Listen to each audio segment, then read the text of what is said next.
I think pretty much every NBA legend has an iconic nickname. Earvin Magic Johnson, Hakeem the Dream, Air Jordan, Pistol Pete. The Answer, the Black Mamba. However, the nickname game doesn't just belong to these all-time greats. Many role players throughout history have also had stellar nicknames. Some of them are iconic in their own way. It's time for these role players to shine. How's it going, folks? My name's Andy, and here are the NBA's greatest nicknames for role players.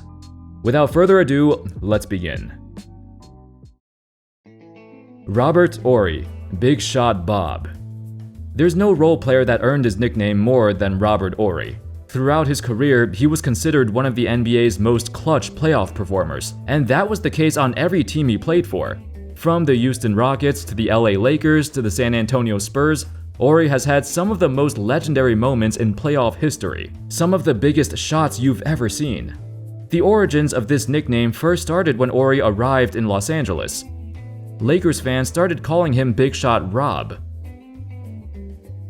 Although, apparently by the time he got to the Spurs fans started calling him Big Shot Bob instead, which I guess it sounds better. And Bob is also short for Robert too, so it works. Although, according to Tim Duncan, Horry prefers to be called Big Shot Rob instead. Regardless, Big Shot Bob or Big Shot Rob, it was a nickname he rightfully deserved. Reggie Jackson, Big Government. This is a nickname that most of y'all probably haven't heard of. Where did it come from and what does it mean? Well, back in the 2020-21 season, Reggie Jackson played for the Clippers. And as most fans know by now, Jackson is quite the polarizing player. Sometimes he just goes off and carries his team to victory. Other times, he plays so poorly, he single-handedly loses the game for his team. That's when Clippers fans coined the nickname Big Government. Because Reggie either bails you out or screws you over. It's the perfect nickname. Vinnie Johnson, the Microwave. During the Pistons' heyday in the 1980s, they were known to be quite the physical team. And that's underselling it. They were hated throughout the league. Many of their players were despised, as they played a brand of overtly physical basketball, to the point where players were getting hurt. There's a reason they were called the Bad Boys. However, coming off the bench, Vinnie Johnson was one of just a few Pistons players who was actually well liked. His nickname, the Microwave, came from his knack for heating up in a blink of an eye. He'd come off the bench and immediately provide the offensive spark his team needed. This nickname was initially given to him by Celtics guard Danny Ainge, who played against him numerous times in the playoffs. Vinnie paved the way for this archetype. As the years progressed, more and more teams started lusting after players of his mold. Think of guys like Jamal Crawford, Lou Williams, or Malik Monk. So many teams now have a smaller guard off the bench who can heat up quickly and provide that instant offense. But the Microwave will always be the original. Rafer Alston, Skip to My Lou. Back in the mid-2000s, Alston was known for his flashy, fancy dribbling moves. The nickname Skip to My Lou originated a long time ago, back when he was a kid playing at Rucker Park. This is how Alston described the birth of his nickname. In New York City, Rucker Park, I came down, did a move, started skipping with the ball. And then the commentators on the microphone started calling me Skip to My Lou. I had no idea that it would make me such a playground legend. You're a young kid, you're just happy to be on the floor playing ball. The nickname stuck with him for the rest of his basketball career. In the NBA, the commentators also start calling him Skip to My Lou whenever he does his trademark dribbling. Robert Williams, Time Lord. Probably the most recognizable nickname for a role player in the current NBA, and the origin of it was quite hilarious. When Robert Williams got drafted, he was supposed to go to a conference call with some reporters. But he didn't show up because he overslept and missed his flight to Boston. Some Celtics fans started ripping on him, saying, "Oh, he's not committed," or "This guy is not suited for our team's culture," and yada yada. But one diehard Celtics fan took another approach, originally posted on MassLive.com in 2018. Quote, "So we started joking that he wasn't late. He was operating on a different timeline concurrent to the one we are in, as evidenced by the fact that I knew he was a Celtic 2 years before he was a Celtic. And he would do it with people taking themselves really seriously, and they'd get very mad at us for thinking they were too uptight. So from there, he became a Time Lord. Like the characters in Doctor Who, whose time travel can tie together terrible holes in the plot of a shoddy script." Well, Williams loves the nickname as well, and as the years went by, this nickname surprisingly stuck. When he blocks a shot or he gets a wide open dunk, people joke that he stopped time to get ahead of his opponent. Austin Reaves, Hillbilly Kobe. Believe it or not, this nickname originated back when Reaves played in college in Oklahoma. He got this nickname because he's from Arkansas, and his playstyle was eerily similar to that of Kobe, his favorite player growing up. This is where it came from. Am I correct? Your nickname is Hillbilly Kobe? That's what they say. What? That's what they say. Yeah. So my first year at Oklahoma, we had a GA. His name Anthony Rini. He came up to me one day and was like, "I figured it out." And I was like, "What are you even talking about?" And he was like, "HBK." And I was like, "What?" He was like, "Hillbilly Kobe." I was like, whatever." And then one of the teammates heard it and it just stuck. So. However, after going undrafted and a few years of finding his way to the NBA, Reaves surged into prominence in LA, which makes this nickname even more relevant. He draws a lot of fouls, he has exceptional footwork for a guard, and he has the mentality, the killer instinct to win. It's a fitting nickname for a guy who idolizes and modeled his game after Kobe. Corey Magetti, Bad Porn. Bad Porn might be the worst nickname of all time, but if you think about it, it also might be the greatest nickname ever.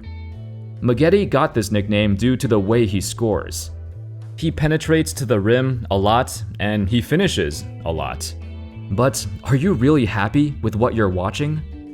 Magetti had multiple seasons of scoring 20+ points a game, which honestly he shouldn't even be on a list of role players. He was a borderline star, but I had to put him here just for his nickname. He penetrated the rim so much and drew so many fouls. His free throw rate per shot attempt is absurd, even higher than prime James Harden. And his scoring efficiency was very good during the 2000s, an era with some of the worst efficiency in history. But despite his scoring prowess and his ability to finish, you still were not satisfied when watching him. Chris Andersen, Birdman. When a player is more known for their nickname than their actual name, then you know it's a great nickname. Chris Andersen, also known as Birdman for the majority of his career, he embraced his nickname like no other. Back in 2002 on the Denver Nuggets, some of his teammates started calling him Birdman due to his long arm span and his high-flying dunks. However, once Andersen got that nickname, he went all in on this persona. He literally started getting tattoos of various birds all over his body, and created his own Birdman celebration, and even got a new haircut. There hasn't been any player in history who personified a nickname like Chris Andersen did, and he sure as hell left his mark in the NBA, being part of some iconic championship teams throughout history. If you saw him, you'd instantly recognize him. Jason Williams, White Chocolate. The nickname White Chocolate had its origins in Sacramento, and despite Williams' popularity, the organization actually tried to suppress this nickname, which I'll talk about in a bit. Basically, the person who gave him this nickname was a media relations assistant for the Kings named Stephanie Shepard.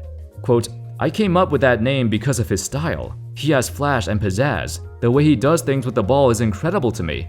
It reminds me of like schoolyard street ball when I go to Chicago.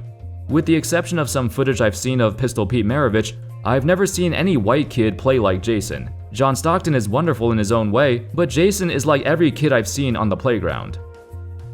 Due to the connotation of this nickname, the Kings tried to suppress it because they weren't too happy about the meaning behind it, how it's meant to refer to a white guy who plays like a black guy.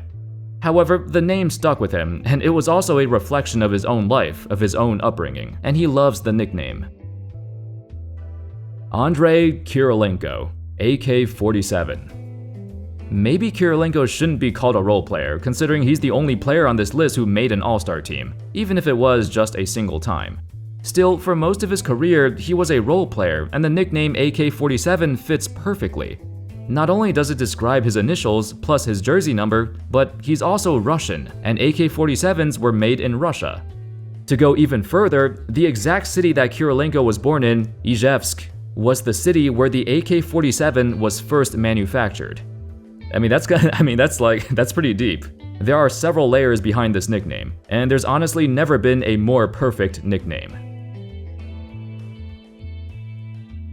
Daryl Dawkins, Chocolate Thunder. Before the NBA reinvented the backboard due to Shaq's immense strength, there was Daryl Dawkins, the original backboard buster. He's had a plethora of nicknames throughout his life, from Dr. Dunkenstein to Double D Dunk, but his most recognizable one, and the one that he's known for today, is Chocolate Thunder.